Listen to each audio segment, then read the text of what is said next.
What happens when one of Hollywood's most respected actors sits down for what should be a simple interview, only to face the most disrespectful and shocking behavior from a talk show host?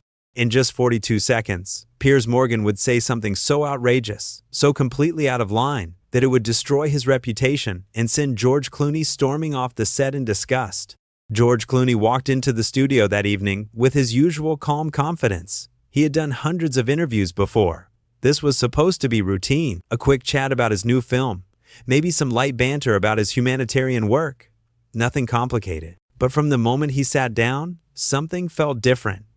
Piers Morgan had this look in his eyes, this hunger for drama that good journalists know to avoid. The cameras were rolling, the audience was quiet, and what happened next would shock everyone watching. "George, welcome to the show," Piers began, his voice already carrying that edge that anyone who knew him would recognize as trouble brewing. "Thanks for having me, Piers," George replied, settling into his chair with that easy smile that had charmed audiences for decades. "Now I have to ask you about something," Piers said, leaning forward like a predator sizing up its prey.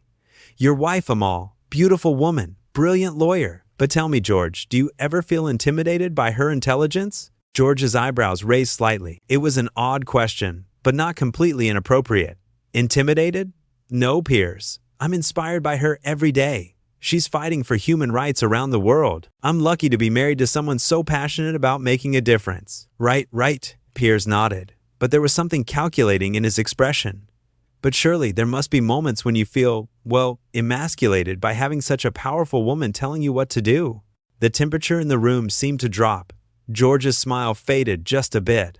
"I'm sorry, what did you just say? I mean, let's be honest here," Piers continued, his voice getting louder, more aggressive. "You've gone from being this bachelor playboy to being married to a woman who probably earns more than you do. That must sting a little bit, right?" "Piers," George said slowly, his voice controlled, but with a clear warning underneath, "I think you might want to rethink that question." But Piers Morgan was just getting started.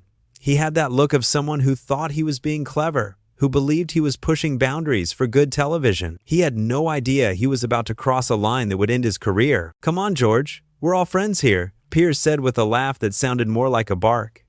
"Surely you can admit that marriage has changed you, made you softer, less of the man you used to be." The studio audience was silent now. Even they could feel the tension building. George Clooney sat perfectly still, his hands folded in his lap, but his jaw had tightened in a way that anyone who knew him would recognize as dangerous. "I'm going to give you one more chance to apologize for that comment," George said quietly. "Apologize?" Piers laughed again, throwing his hands up. "For what? For asking honest questions? This is what real journalism looks like, George. Maybe you've been in Hollywood so long you've forgotten what it's like to face real questions." "Real questions?"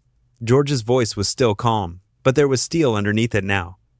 "You call disrespecting my wife real journalism?" "I'm not disrespecting anyone," Piers shot back, his voice rising.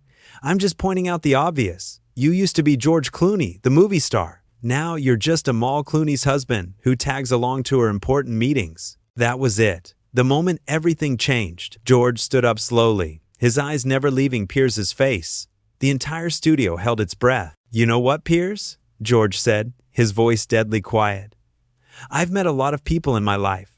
Presidents, world leaders, some of the most powerful people on earth. But I have never, in all my years, met someone with so little class, so little basic human decency as you." "Oh, come on," Piers started to say, but George cut him off. "No, you come on. You think being rude and insulting makes you edgy? You think attacking people's families makes you a tough interviewer? All it makes you is a bully with a microphone." "I'm just doing my job," Piers protested, but his voice had lost some of its earlier confidence. "Your job?" George shook his head. "Your job is to have a conversation, to maybe learn something, to treat your guests with basic respect. But you don't know how to do any of that, do you?" The cameras kept rolling, capturing every word, every expression. This was television gold, but for all the wrong reasons. "You're being very sensitive," Piers said, trying to regain control of the situation. "I thought you Hollywood types were supposed to have thick skin." "Thick skin?" George's voice rose for the first time. "This has nothing to do with thick skin. This has to do with you being a decent human being, something you clearly know nothing about." Piers stared at George for a moment, his mouth slightly open. He had never been called out so directly, so publicly, by someone of George's stature. But instead of backing down, Instead of apologizing like any reasonable person would do, Piers doubled down. "You know what your problem is, George?" Piers said, his voice dripping with condescension. "You think because you're famous, because you've made some movies, that you're better than everyone else, that you're above being asked tough questions." George let out a short, bitter laugh. "Tough questions? Is that what you call what you just did? Insulting my wife is a tough question?" "I didn't insult your wife," Piers replied, though even he didn't sound convinced. "I simply asked if you felt emasculated by her success. It's a legitimate question about modern relationships." "A legitimate question?" George's voice was incredulous.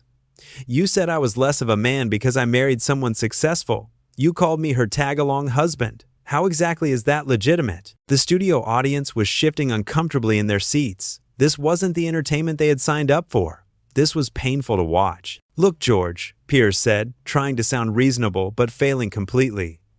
"Maybe you're just not used to real journalism. Maybe you're more comfortable with those softball interviews where everyone kisses your ring and tells you how wonderful you are." "Real journalism?" George shook his head in disbelief. "You think this is journalism? What news value is there in trying to humiliate me on television? What story are you trying to tell by attacking my marriage?" "I'm trying to get to the real George Clooney," Piers shot back. "Not the Hollywood version. Not the perfect image your publicists have created. The real man underneath. By insulting my wife? By asking the questions no one else will ask?" George stared at him for a long moment, and when he spoke again, his voice was filled with something that might have been pity. "You know what, Piers? I feel sorry for you. I really do. Because somewhere along the way, you confused being cruel with being clever.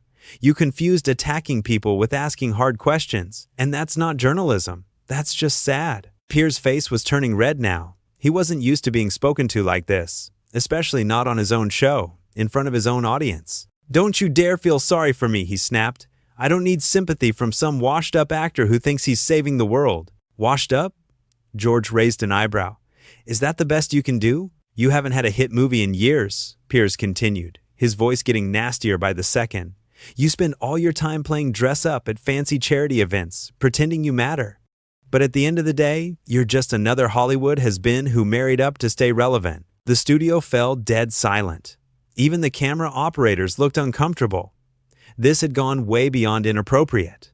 This was character assassination. George stood there for a moment, processing what he had just heard. Then, slowly, he started to smile. Not a happy smile. A smile that said he had just realized exactly who he was dealing with. "You know what, Piers?" George said, his voice calm again.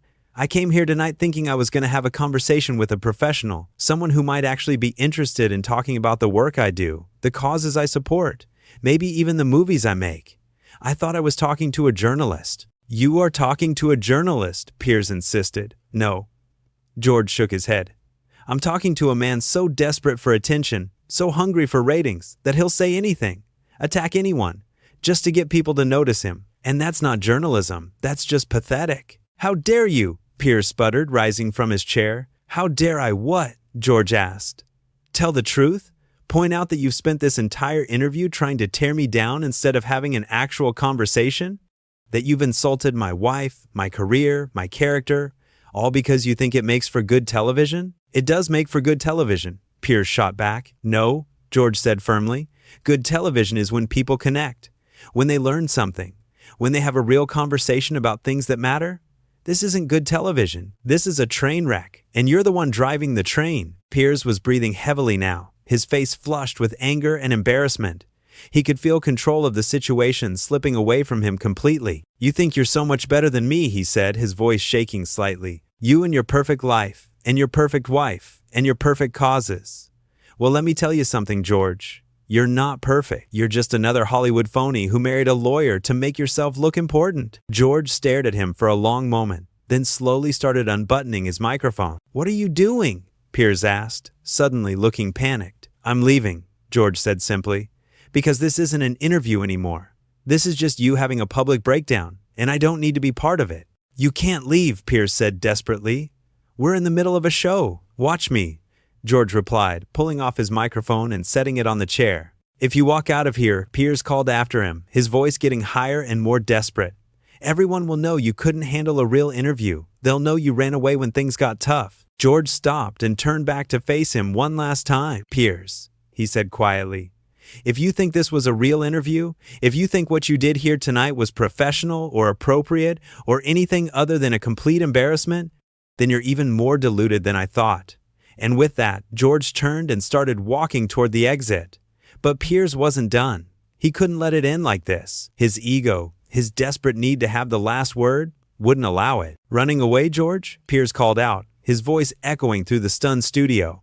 "Just like you ran away from every real relationship until you found someone to make you look respectable?" George stopped dead in his tracks. The entire studio held its breath. Even the production crew had stopped what they were doing to watch. Slowly, George turned around. His face was calm, but there was something in his eyes that made everyone in that studio understand that Piers had just made the biggest mistake of his life. "What did you just say?" George asked, his voice so quiet it was almost a whisper. "You heard me," Piers said, emboldened by what he mistook for weakness. "You spent decades playing the field, never committing to anyone until you got old and desperate and needed a smart, successful woman to make people take you seriously again." The silence in the studio was deafening.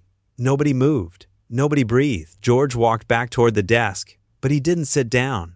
He stood there, looking down at Piers, with an expression that was part disappointment, part disgust, and part something much more dangerous. "You know, Piers," George said, his voice still unnaturally calm, "I've been trying to figure out what your problem is, why you feel the need to attack people who come on your show as guests, why you think cruelty equals courage.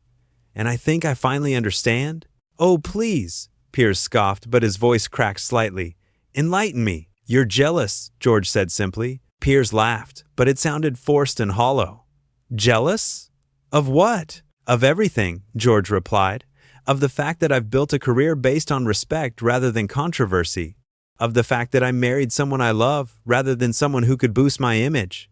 Of the fact that people actually like spending time with me instead of just watching me make a fool of myself on television." "That's ridiculous," Piers protested, but his face was getting redder by the second. "Is it?" George asked. "Because from where I'm standing, it looks like you're so bitter about your own failures that you can't stand to see anyone else succeed. So you tear them down. You attack their families, their careers, their personal lives, anything you can think of to make them feel as miserable as you do." "I don't have to listen to this," Piers said, starting to stand up. "No," George agreed. "You don't, but your audience does. Your viewers, who trusted you to have real conversations with real people about real issues. Instead, they get to watch you have a meltdown because someone called you out for being unprofessional." Piers was shaking now, whether from anger or embarrassment. Nobody could tell. "You think you're so smart," he said, his voice barely controlled. "You think you've got me all figured out." "I think you're a sad, desperate man who mistakes being loud for being right," George replied. "I think you're someone who's forgotten that there's a difference between asking tough questions and being a bully. And I think deep down, you know exactly what you've become, and you hate yourself for it." The words hit Piers like physical blows. His mouth opened and closed, but no sound came out. "You want to know the difference between us, Piers?" George continued.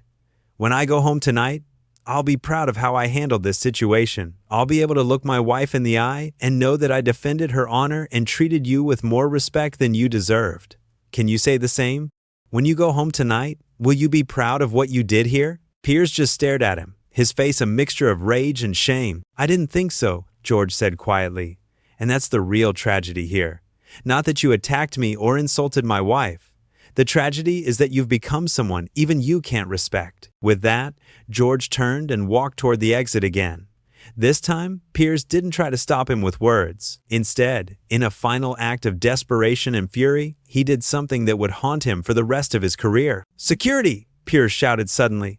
"Remove this man from my studio! He's disrupting my show!" George stopped and turned back one last time, a look of genuine amazement on his face. "Security?" he said, almost laughing. "You're calling security on me? For what? For refusing to sit here while you insult my family?" But the security guards were already moving, looking uncomfortable but doing their job. They approached George hesitantly. "It's okay," George told them gently. "I was leaving anyway." As the guards escorted him toward the exit, George called back over his shoulder. "You know what, Piers? You got your dramatic moment. You got your controversy. You got everything you thought you wanted. I hope it was worth it." And then he was gone, leaving Piers standing alone on his set, facing an audience that was looking at him with a mixture of shock, disgust, and pity. The cameras kept rolling, capturing every second of Piers' humiliation as he tried desperately to salvage the situation. "Well," he said, his voice shaky and uncertain, "I guess we saw George Clooney's true colors tonight, didn't we?" But nobody in that studio was buying it anymore. They had all witnessed what really happened. They had seen a respected actor and humanitarian try to have a civil conversation, only to be attacked and insulted by a host who had completely lost control. The damage was done. In just 42 seconds of shocking, outrageous behavior, Piers Morgan had destroyed his own credibility and shown the world exactly what kind of person he really was. And George Clooney, by maintaining his dignity in the face of unprecedented disrespect, had proven why he remained one of the most admired figures in Hollywood. The interview was over, but the consequences were just beginning.